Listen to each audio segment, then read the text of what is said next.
Hi, I'm Mark with Mastercam, and in this video I'd like to show you a couple examples of how 3D tooling can be used to help make programming your parts easier. On this part, I'm using a dynamic lathe operation that is cutting out a channel. The tool for this operation was created from a DXF file that was downloaded from a tooling vendor's website.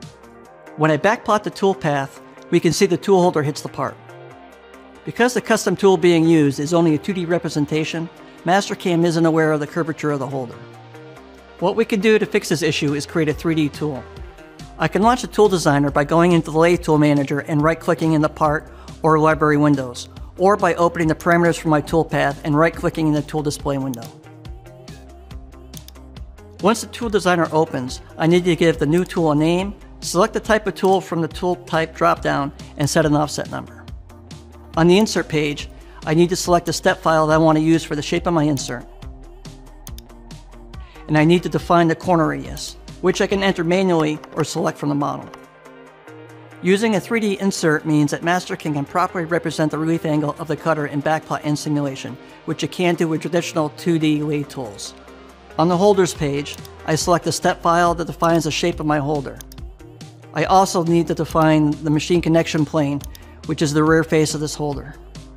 Using a 3D holder means that Mastercam is now aware of the true shape of the holder, so false collisions like the one we looked at earlier are no longer an issue. Additionally, this means that collisions we may not have seen in backpart simulation due to an underdefined tool holder are no longer an issue either. For this example, I don't need to make any changes on the mating page, but if the tool and the holder were not aligned properly, this is where I could correct that. On the setup page, I need to define the cutting plane. In the machine orientation page, I can define the tool orientation, which turret it's loaded in, and the spindle direction.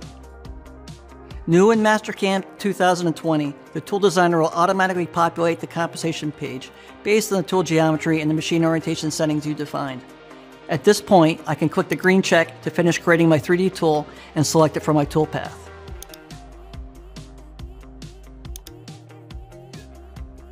Once the tool path is regenerated, I can launch backplot, and the tool is now properly represented, which means the false collision is no longer displayed.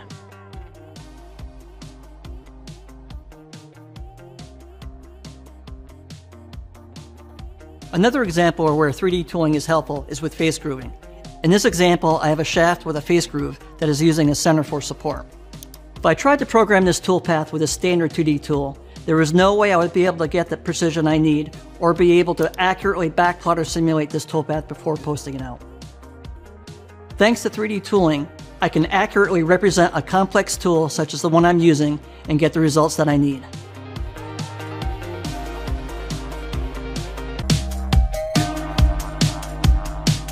Hi, I'm Mark with Mastercam. In this video, I finished up all the programming on the first side of the part. Now it's ready to be flipped 180 degrees so that I can program the operations to cut the other side. The first thing I need to do is create a stock model. On the stock definition page, I'll give it a name, define the initial shape and the size. On the source operations page, I'm going to select all my previous operations by clicking on the machine group, then clicking OK to generate the model. Once the stock model is generated, I need to convert it to a P-mesh. Now that I have an accurate representation of my stock up to this point, I need to rotate the solid model of my part as well as the stock model 180 degrees. On the Transform tab, I'll launch Rotate and select the P-mesh and the solid for my part. I'll enter 180 as the angle and reselect my rotation center point. To make the graphics less cluttered, I've chosen to rotate the part so it doesn't overlap the original solid model from my first setup. On the Advanced tab, I'm going to enable new attributes and enter 800 so my transform geometry is placed on level 800. Now that my geometry has been rotated, I can turn off all the levels except for level 800, where my new geometry is located, and add a new machine group. On the Machine tab, I'm going to select the machine I'm using from the mill turn dropdown. Normally, I would load a Haas ST20 from the lathe dropdown, but since I have the additional mill turn machine environment for it, I need to go to the mill turn dropdown. Having the mill turn machine environment means I have full machine simulation, which is extremely helpful when programming. I need to select my part geometry and have Mastercam create a turn profile and place it on level 820. For bar stock, I'm going to set the geometry type to STL, then select the P-mesh I rotated earlier. Lastly, I'll define the stick-out amount by selecting this face on the part, and then I'll make that value slightly larger to make sure that there's a little clearance between the jaw and the face.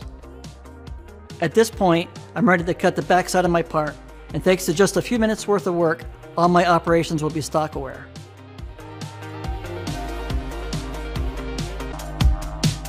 Hi, I'm Mark with Mastercam, and in this video I'd like to show you how the mill-turn machine environments for 2- and 3-axis lathes can make it faster and safer to program thanks to the enhanced machine simulation. Here I have a Haas ST20 SSY lathe which is running in mill-turn simulation. Being able to work in the mill-turn simulation means I can simulate all the machine components, work holding, stock, tools, and tool holders. In the Operations Manager, I'm going to select all my operations, then click the G1 button. Normally, the G1 button would post out the code for the selected operations, but since I'm using the mill-turn machine environment, the G1 button launches the Sync Manager instead. If I were programming for a multi-stream machine, this is where I would synchronize my operations to avoid machining errors or collisions due to conflicting turret movement. Since the Haas ST20 is a single-stream machine, I'm going to use the Sync Manager to post out my code when needed and launch simulation.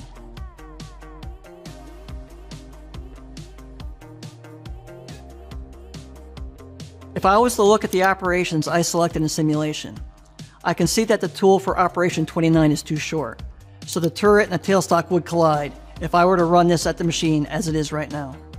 This is a perfect example of why it's so important to review your toolpaths and backplot simulation before posting them out. This issue would not have shown up in backplot, since it's a collision between machining components, which backplot isn't capable of displaying. Taking a few extra minutes now can save you from ending up with a broken tool, a damaged machine, or simply having to diagnose an unexpected stop. To fix this issue I'm seeing in simulation, I need to increase the projection for my finishing tool. To do this, I'm going to switch back to my main Mastercam window. In the Toolpath Manager, I'm going to click the Tool Setup button. Inside the Tool Manager, I can right-click on Tool 16 and select Set Projection Length. Then, all I need to do is click and drag the arrow to adjust the projection length. I want to add an extra ½ of an inch to my projection. So to make it easy, I can keep my cursor over the ruler while dragging, and the projection value will snap to specific increments. I can now press Enter to save my changes, close the Tool Manager, relaunch the Sync Manager, and look at my operations and simulation to verify I no longer have a collision.